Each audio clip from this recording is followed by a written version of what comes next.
I might not look the part, but I'm rather discontent with my social status, which is weird because I thought talking about Nintendo games would lead me to true happiness, but it's been quite the opposite. I find that my mental health has been deteriorating quite rapidly, but that might just be because I finally gave Nintendo Land a shot. But it also might be because I have other responsibilities, other things that need to be done.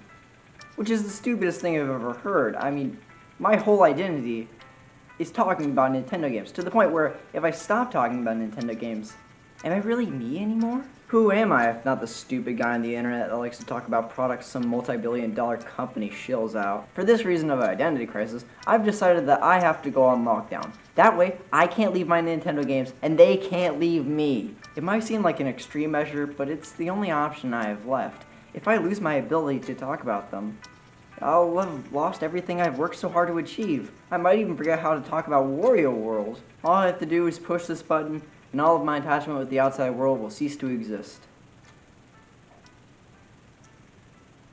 Here goes nothing.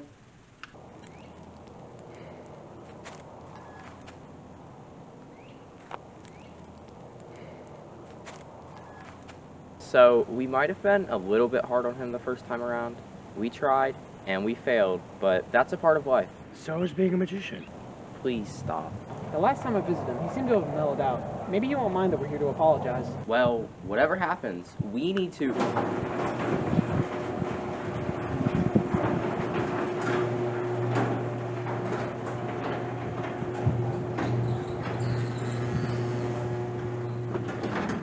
It wasn't me. Alone. I'm finally alone. Now to celebrate this occasion, I'm going to start talking about one of my favorite video game series of all time. Mario Party. I guess I'll talk about Paper Mario.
After careful consideration and a swig of vinegar, I'd like to go back on my decision to play Paper Mario, because if I talk about the first one, then I'll have to talk about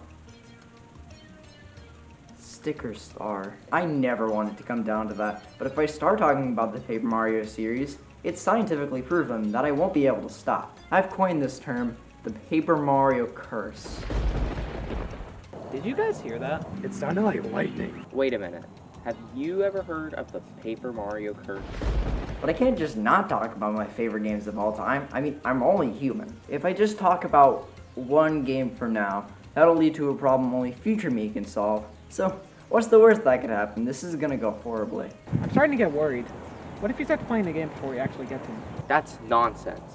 You'd at least have to do his little spiel about why the game exists first. And now it's time for me to do my spiel about why the game exists. So, Mario, am I right? He's like people with kidneys. He's everywhere. He's covered such a wide variety of genres to the point where I can't say with exact confidence what a Mario game is. Whenever I'd ask anyone if they played any dumb Nintendo games in their sad, pathetic life, they'd usually say something along the lines of, "I've tried out Mario." That could mean anything. Personally, I would like to define Mario as a gateway character for people to get into many different genres. If you aren't necessarily into Picross, you can do it with Mario. It won't kill you, but it will blind you. Even though when I think of Mario, this doesn't usually come to mind. I think of games like Super Mario World, Super Mario 64, Super Mario Odyssey. These are Mario games through and through. They have vast and expansive levels with bundles of love, attention, and care poured into nearly every facet of them. All you do in these games is run and jump. It has no right to be this fun. But there is one part of the Mario franchise that some consider to be mere spin-offs, when in reality, they should be anything but. The Mario RPGs. Don't worry, I already have my funeral planned out. Now, do I think these are spin-offs? Dear God, yes. But I would never like to consider them as such. Some of these have just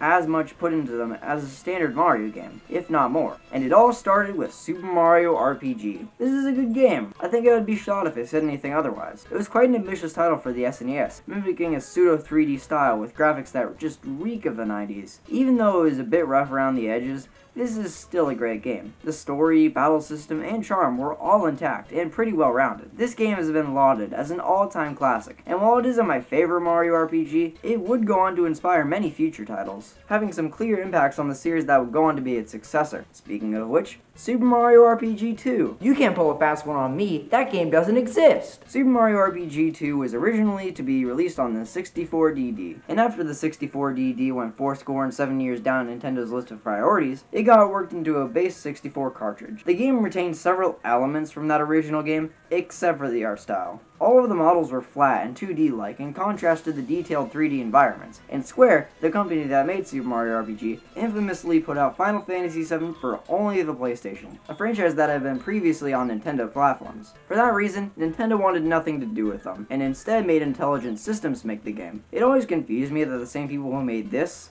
also made this, and all of that called for a name change to Paper Mario, a name that's been shrouded in controversy for years. It goes without being said that this series has had a rough past few years, but there are a slim few people who like the more recent games in the series. For that sole reason, I've thought more than once about becoming an arsonist. The first 3 games are obviously what most good people point to when talking about Paper Mario before its descent into tyranny. But to go through one game, that being the first game, I would have to go down the list and commit atrocities that I know I'll have remorse for someday. But I really like this game. It's one of my favorites, to be completely honest. So I can't just sit around and not talk about it. I might have my regrets, but I think I have to get this one off my chest. We have to do something. He might cause the complete destruction of the universe if we don't stop him. How did you reach that conclusion? But what if he gets the sticker star? But what are we supposed to do in a situation of universal proportions? You're a magician. You can think of something. My major was in hat tricks. I didn't take sorcery. Why did he even lock himself in there? Lockdown's a great way to find yourself. I used to be Wilson Gary, but now I'm Gary Wilson. And I can say, as a result of that, I'm a much happier person. Maybe if we help him with his mental instability, he'll stop what he's doing and realize that talking about the first Paper Mario is a really stupid idea. Okay, so we should come up with something new to call him. Something daring, clever, and maybe even a little bit funny. Perhaps that would negate the depression in some way? I've got it! We're too late. Quick, to the window. Don't do it. You have so much to live for. Like what? What about Nintendo Land? Sorry, but I'm gonna do what needs to be done. No! No!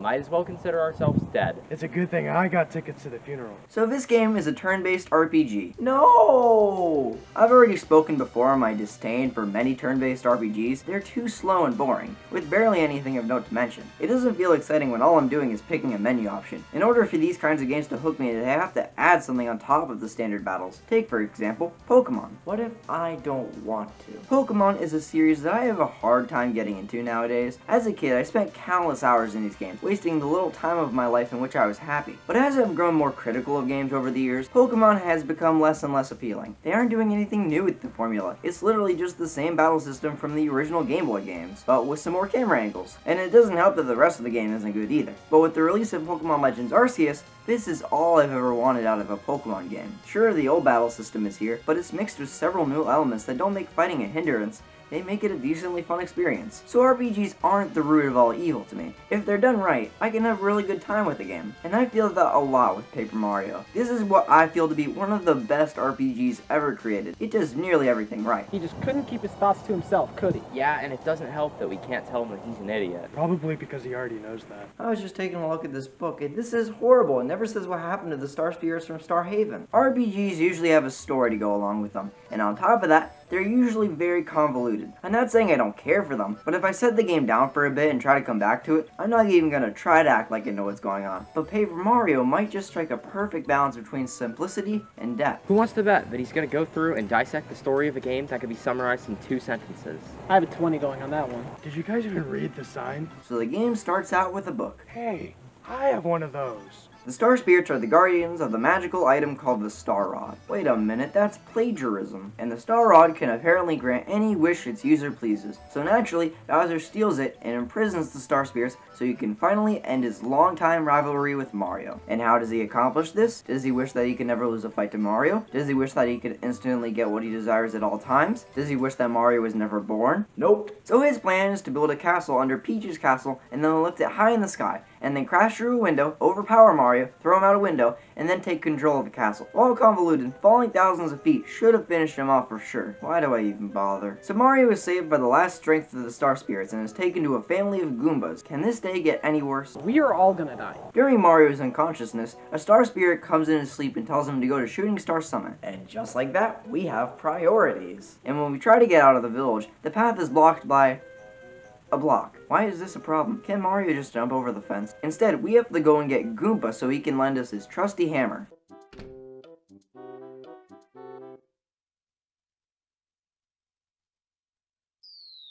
Physics prepare to be ignored. So we survive that fall and find Goomba, as well as the hammer in the bushes. And then we suffer the wrath of the most powerful character in the Paper Mario universe, Junior Troopa. This is the first time we fight him, and he's pretty easy. But he'll be back eventually. Moving on, we get back to the village and crush this block that dared to stand in our way. Also, Goombario gets an urge to go on an adventure with Mario, making him the first partner in the game, which is a whole other can of worms that I'll get to later. For now, the Goomba King, who's pretty easy. But after we beat him up, he cowers back into his castle.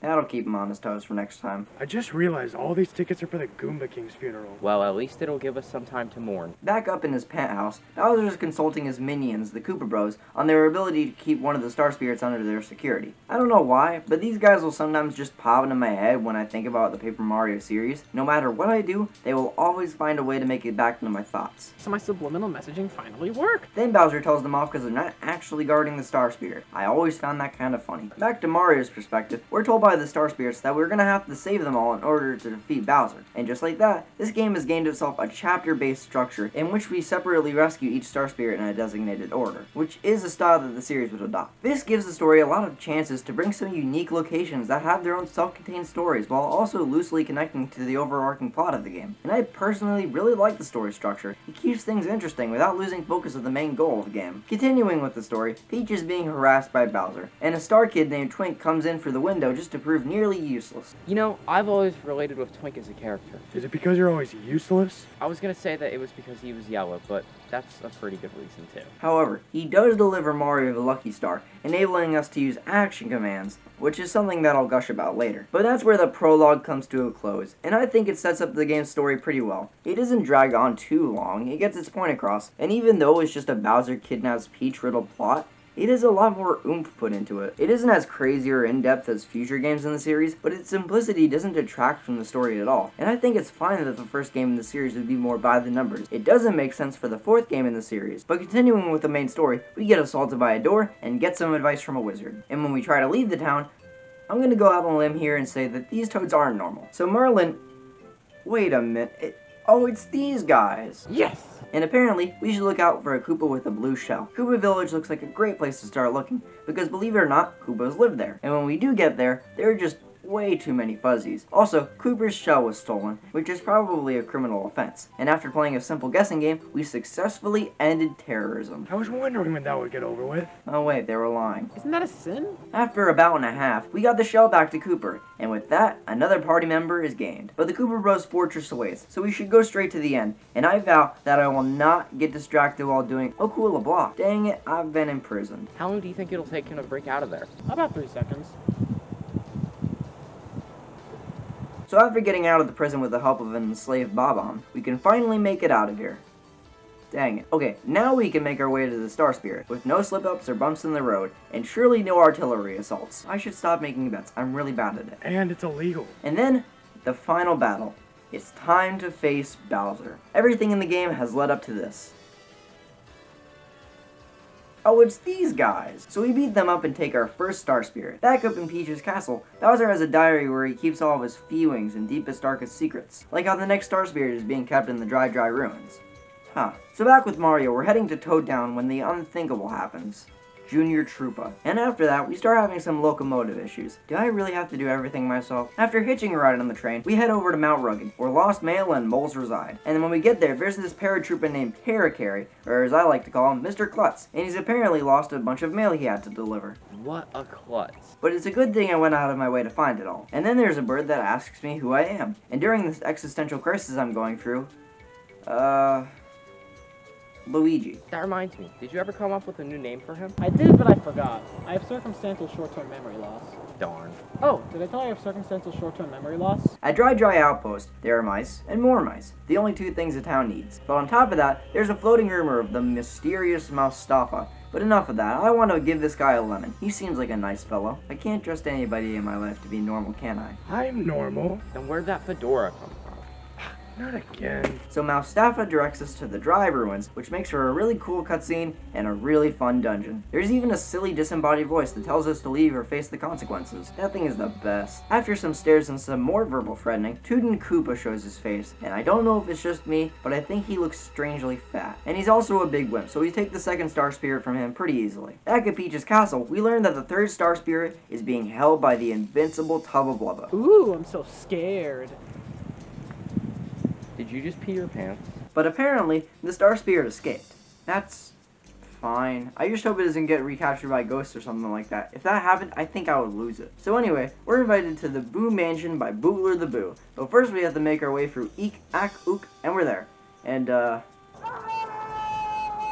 So in the end, we make a deal that if I defeat Tubba Blubba, who's been terrorizing the Boos, they'll free the Star Spirit. This is literally just the ransom. But what do I know? I've never been kidnapped before. And just for a display to how invincible Tubba Blubba really is, he eats one of the ghosts alive right in front of us. Aren't they already dead? Well, that made me so mad I went to his bedroom and stole the key to the windmill where his weakness is being kept. It's too bad the key won't shut up about the current breaking and entering. So we get out of there and into the windmill, and his weakness is that he had his heart surgically removed, and Tubba Blubba on the surface is just a shell being controlled by the heart. And that plan is so creative and convoluted that I find it to be one of the moments in gaming I lie awake at night thinking about. So we beat him up and then rejoins with Tubba Blubba to create a monstrosity of a boss fight. Oh wait, he only has 10 HP. So after proving that Tubba Blubba is also a big wimp, the third Star Spirit is ours. And back at Peach's castle, we walk in on Bowser. And in all of his great knowledge, he decides to ask us what Mario's greatest fears are. What did he think would happen? So we head back to Junior Troopa, apparently. And then once we get back to Toad Town, an infestation. I think I had those once,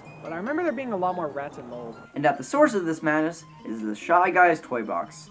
I'll be honest, this is probably my least favorite chapter of the game, but I can't help but love it. I feel that there isn't much plot to it at all. You just go to town and the Shy Guys are there, go and stop them. But at the same time, you go back and forth between the toy box and the town, interacting with the townsfolk and receiving key items for the progression of the chapter. I like that, mostly because it allows you to immerse yourself in this interconnected world, even though I'm playing a Mario game. However, I've never found the aesthetic of the toy box to be all that appealing, and the playful song in the background, while decent, becomes quite ear-grating after a while, but it all caps off with a great boss battle with General Guy. I don't know why I love this fight so much. It isn't difficult at all, and there's barely anything to make it stand out as a highlight. highlight. But I just find it fun to see all the different formations of the Shy Guys he throws at you, and you have to make your way through them before facing the General himself. It's always been a personal favorite of mine. Oh, and we defeated General Guy and we got the 4-star spear. Whoopee. Back at the castle, we're greeted to an extremely invigorating cake baking minigame. Wow, it's like I'm really sitting around doing nothing and adding barely anything to the plot. Isn't that what we're doing?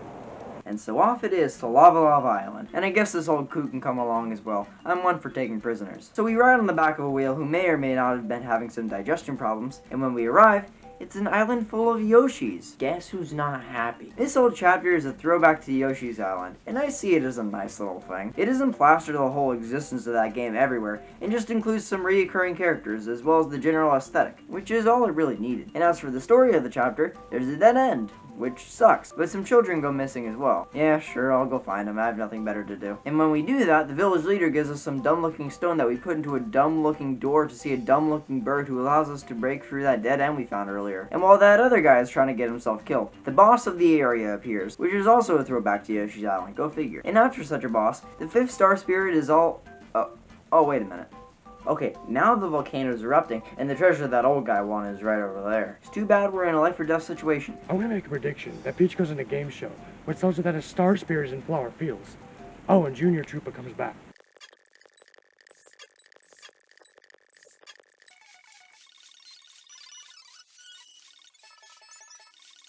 How did you know? So off it is to Flower Fields.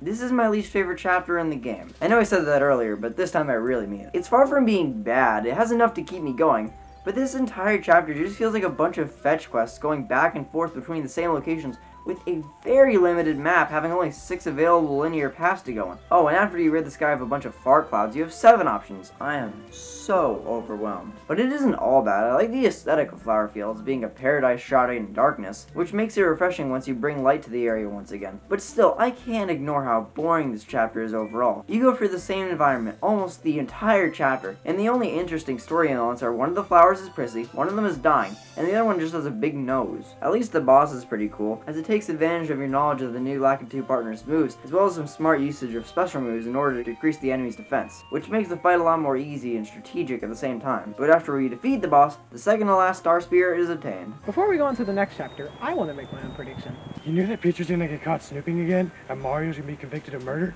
I was thinking the same thing. Dude, So Peach is finally caught snooping around too far into the castle, and this is probably going to be the last time we'll be able to fully control her before the big finale. there's going to be a big finale? I'm surprised there's even going to be an ending to this. He'd probably ramble on all day if we weren't peer pressuring him outside his own home. Isn't that illegal? The sign only said gambling. And right when we get to the next area, we're convicted of murdering the mayor. Who could have guessed? Now we're trapped in the town until we clear our name. You know, Mario should just get a lawyer. But then again, it might be hard finding an unbiased jury when everyone knows who you are and hates you with a passion. I might as well take my frustrations out on this pond. Convenience, you have not failed me yet. And using that key, we're able to find the secluded author Hemingway, who might be connected to the mayor's death. Fingers are pointed, penguins are befuddled, and the mayor wakes up. It's great they finally found the cure to death. I heard millions suffer from it every year. In reality, he just hit his head. Did anybody even check for his pulse? He could have just wanted to take a nap on the floor and it would have resulted in the same situation. So we're allowed out of town and make our way for...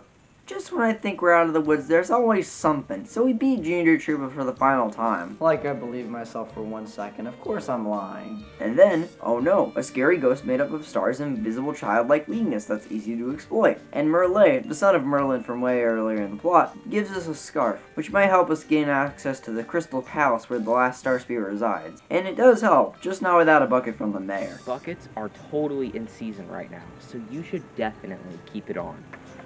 What did you say? This is getting old. So the journey into the Crystal Palace begins, and it really makes a presence for itself with one of the best atmospheres in the entire series. It has just the right amount of mystery and intrigue, as well as creative and fun puzzles, which makes for one of the best few hours of a Nintendo 64 game I have ever played. I honestly love how it manages to cram everything that made this game so great into one chapter. It has good difficulty, a fun layout, a feeling of location within the Mario universe, and an incredible boss fight. This is my favorite chapter in the game. Almost no other chapter comes close to matching the level of style and polish that this one has. And when it does almost live up to that, It's the chapter right after. Speaking of which, we obtain the last Star Spear from the Crystal King and make our way to Star Haven. But not before Peach can have a good old heart-to-heart with Twink, hoping that Mario will come and save her. Considering that Mario has saved her countless times, I don't know why she thinks he won't, but sure. But when we get to Star Haven, it's a place that I found to be quite underwhelming. Just like Donkey Kong's Crash Course.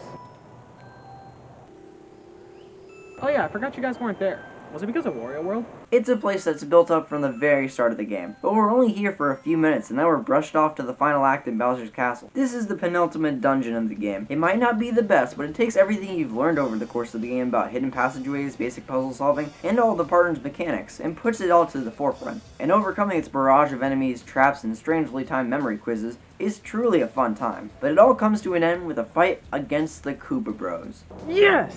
And then they're immediately replaced by a final Junior Troopa boss fight. No! And after defeating him for the final time, we're able to proceed into Peach's castle, where Peach is being held captive in the hallway from the beginning of the game. Bowser's waiting for us there, and we fight him using the power of the Star Spirits. And he's a pushover. And also not the final boss. Bowser then retreats to a massive battlefield that's floating above Peach's castle. Bowser grows large, and it's time for the final showdown. And this would be tense if I could actually touch the guy, because now he can't be broken of his invincibility, even by the Star Spirits. But Peach saw my embarrassment and Twink got a little antsy, so using Twink's power and Peach's prayers, they beat up Kammy Koopa in a scripted fight because she was the accessory to most of Bowser's war crimes. And from this battle comes the creation of the Peach Beam, combining the powers of Peach, the Star Spirits, and Twink. I knew that little tick could do it.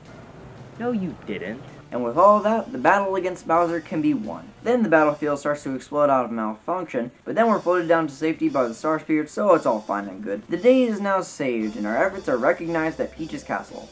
Credits. So the story of Paper Mario is basic, but it makes the most out of its plot and uses the lightheartedness of the Mario universe in order to put the player into wacky situations. I feel like the idea that each area has its own story was endearing and makes every chapter more memorable. I remember Gusty Gulch because of Tubba Blubba. I remember Shy Guy's Toy Box because of its connections to the items in town and General Guy, which goes to show that this is one of the first Mario games to get a lot out of its creativity and aspiration to create something new and exciting. Super Mario RPG started it off, but most of the locations were particularly uninspired, and most of it was carried by the characters and plot. In Paper Mario, I remember every location here so vividly because the game allows you to spend time in these creative environments that provoke a sense of wonder. And if you want to know why I went so in depth into every little detail of the story, it's because it's hard not to talk about it. But it's also necessary to analyze how the stories of each Paper Mario game differ from each other, but we'll get to those another time. For now, it's great to recognize how the story of this game made something special out of itself, something that fans have looked back on in fondness. I thought he was gonna ramble on forever.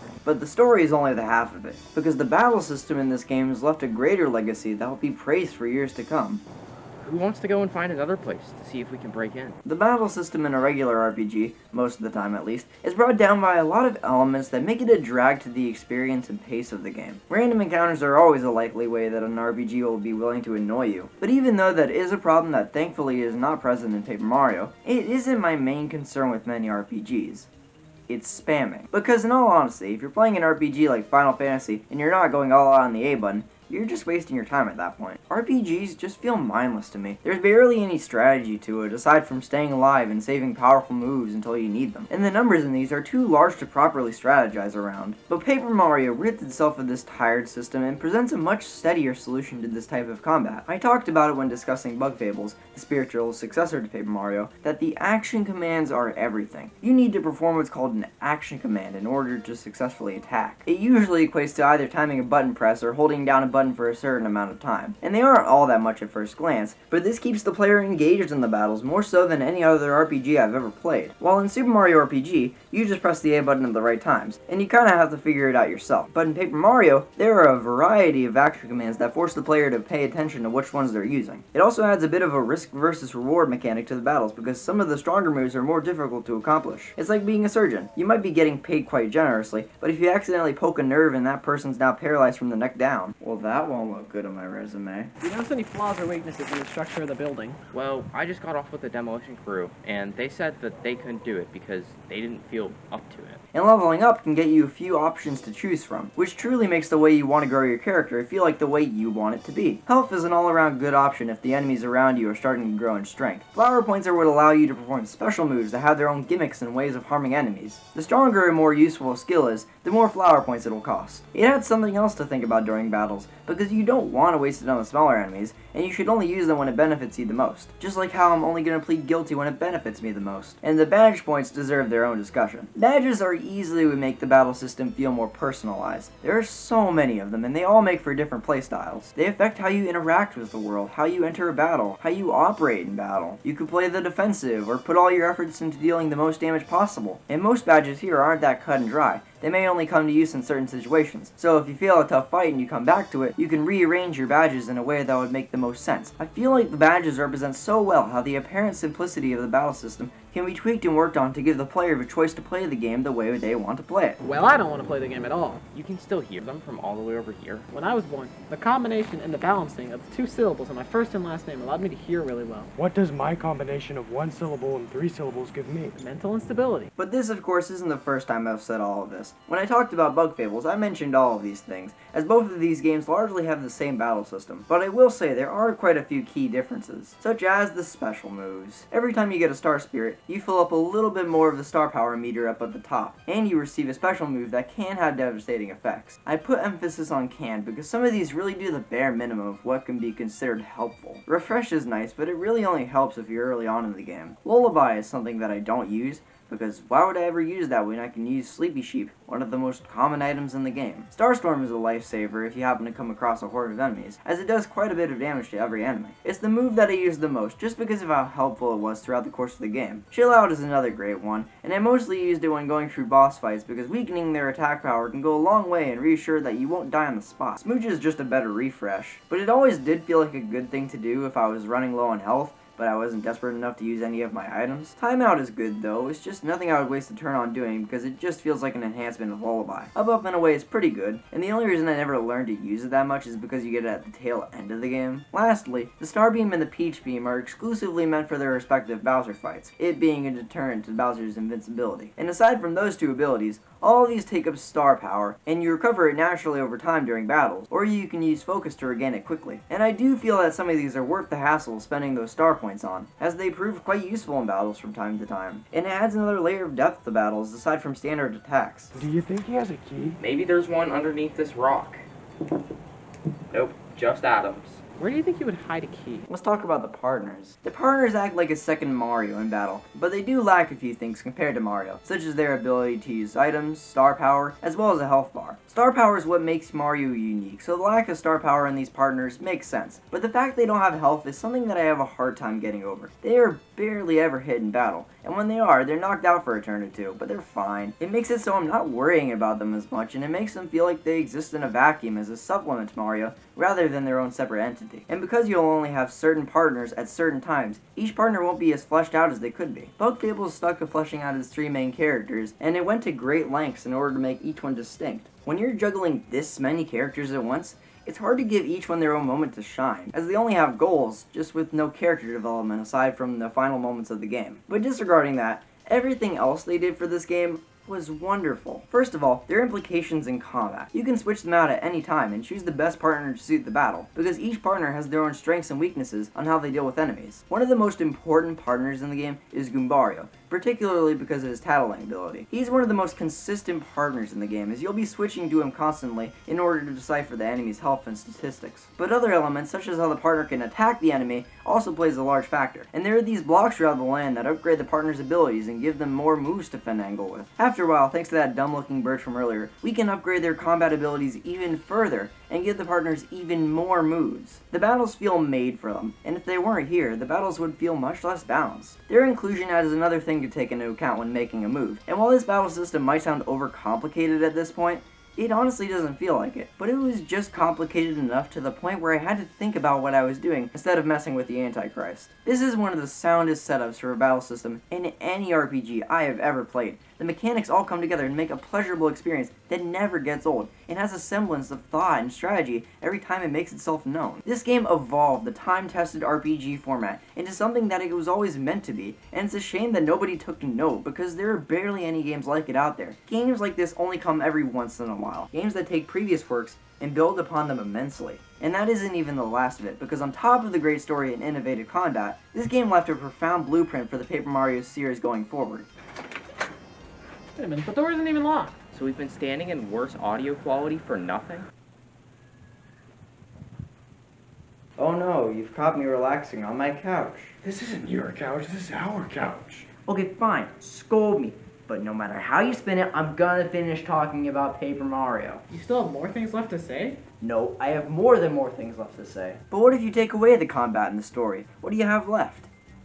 Title for one. Paper Mario is a title that wasn't thought much of until today. And unless you couldn't hear it, I'd love to emphasize paper once again. Because this is one of the few games in this series that doesn't use paper as some sort of gimmick. It's only called Paper Mario because it's referencing the flat models of the characters, which give it a pop-up book aesthetic. And it's a neat art style choice. I can't really imagine the series without it, as it gives itself its own identity. While there isn't much to note here about it, it would go on to be much more important in later entries. So it's necessary to bring up when considering the series as a whole, and how it would go on to evolve, for better or for worse. But you're not going to talk about the later games, right? Of course not, that might bring about the end of the world. Then why did you start talking about them in the first place? I had to get it off my chest. My feelings about Shy Guy's Toy Box could not go unspoken. But another thing to mention about this game is its interconnected world and its cast of characters, which honestly has always felt like the heart and soul of the series to me. First, talking about the world itself, this is one of the most alive-feeling worlds I've ever come across in any game, let alone a Mario game. There's so many different locations, all having their own unique styles and themes, while also feeling lived in by the inhabitants of the land.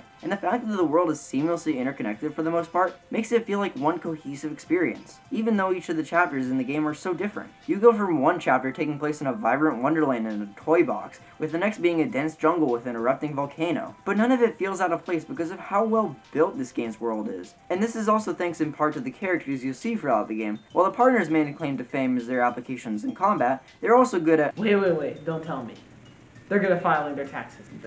That is nothing to do with their characters. I just thought they could be something that I'm not. They also happen to be good at representing each of the chapters they're from. Almost every single chapter has their own character to represent itself. You have Lady Bo for the chapter where you help the Boos escape the clutches of Tubba Blubba. You get Bombetta after helping her escape prison in the Koopa Bros fortress. It might seem small, but teaming up with the residents of the kingdom makes it feel as if part of the chapters they're from are sticking it out with you for the rest of the adventure. The only two chapters that don't have partners are the last two, and don't look this one up for future reference. I'm probably overthinking this game designed for children way too hard, but the 7th chapter practically opens with you being shunned and neglected by the townsfolk, and the rest of the chapter has you exploring an atmospherically rich and empty mountaintop. Not putting a partner in this one makes sense, as the point of the chapter is to make you feel more alone. At least that's how I felt. But then again, I'm lonely all the time. I could just be too far gone. In the last chapter, yeah, it's pretty easy to see why they didn't add any new partners. It practically uses all of the partners and acts as a final test for them in the gameplay department. Speaking of which, the partners have a number of uses outside of battle, like being able to swim in the water or floating over dangerous terrain. It adds even more to their last ability and importance in the game. They aren't just throwaway sidekicks, they have personalities, overall mechanics. It just so happens that they stand behind Mario in combat. Who's going to stand behind me in combat? Who are you gonna fight against? There's this kid that comes to all my family gatherings that annoys me in every sense of the word, but I think I might be related to him or something. What did they even do to you? Well, they untied my shoes and then proceeded to tell me that my shoes were untied. Whoa, it really got that bad?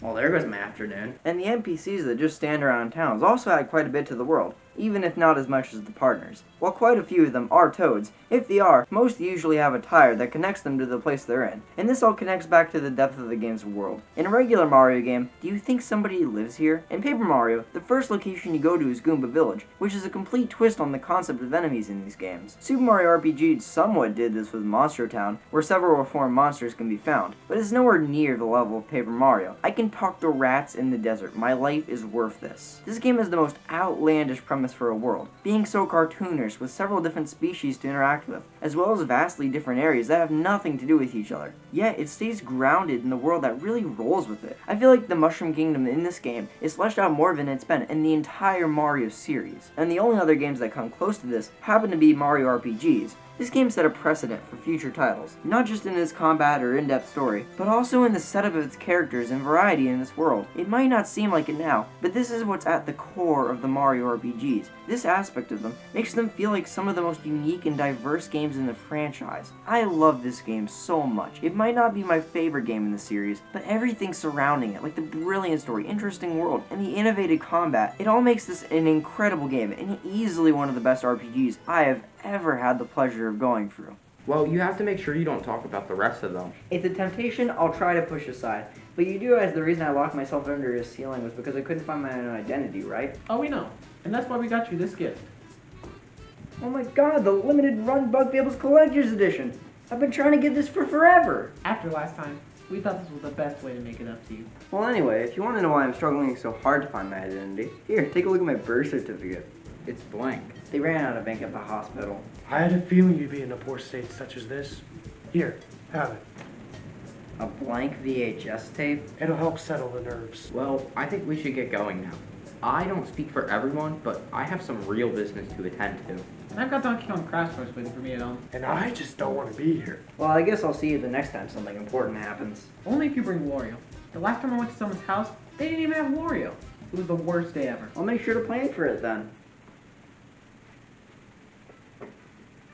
Okay, so that was interesting. I talked about Paper Mario, and even though I may have invoked an ancient curse, it's no big deal. I might rely on Nintendo games all the time, but I've come to realize that I'm better than them, and I can view them in any way that I want. Take that, Wario World. But I still have to come up with a new identity for myself. It has to be something stupid, a mix of the old and the new, and it has to make sense, but no sense at the same time.